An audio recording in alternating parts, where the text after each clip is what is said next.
जादू का पहाड़। पुराने जमाने में एक खूबसूरत वादी में एक छोटा सा गांव आबाद था। इस गांव के करीब एक बहुत ऊंचा पहाड़ था जिसे लोग जादू का पहाड़ कहते थे। गांव के बुजुर्गों का कहना था कि पहाड़ के ऊपर एक पुरस्कार दरवाजा है जो सिर्फ सच्चे दिल वाले को ही नजर आता है।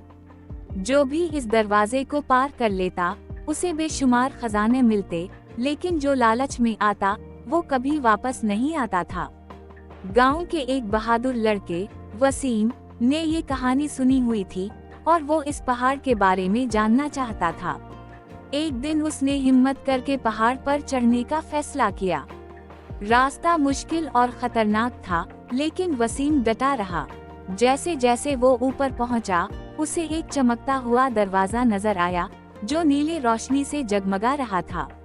जैसे ही वसीम दरवाजे के करीब पहुंचा, एक नरम सी आवाज आई, अगर तुम अंदर जाना चाहते हो तो पहले बताओ तुम्हें क्या चाहिए, दौलत, ताकत या कुछ और।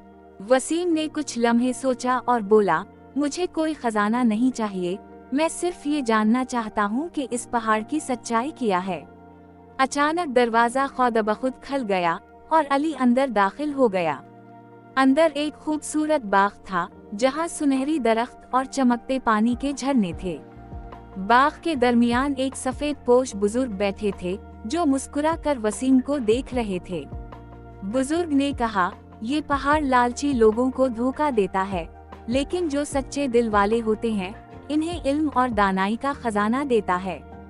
तुमने खजाने की ख्वाहिश नहीं की, इसलिए तुम इस राज को जानने के हकदार हो। वसीम को पहाड़ के बहुत से राज मालूम हुए और वो दानाई की रोशनी के साथ गांव वापस आया। इसने सबको सिखाया कि हकीकी खजाना दौलत नहीं बल्कि इल्म और अच्छाई है। इसके बाद गांव में खुशहाली आ गई और सबने सीखा कि सच्चा खजाना नेकी, ईमानदारी और इल्म होता है, ना कि सिर्फ सोना चांदी।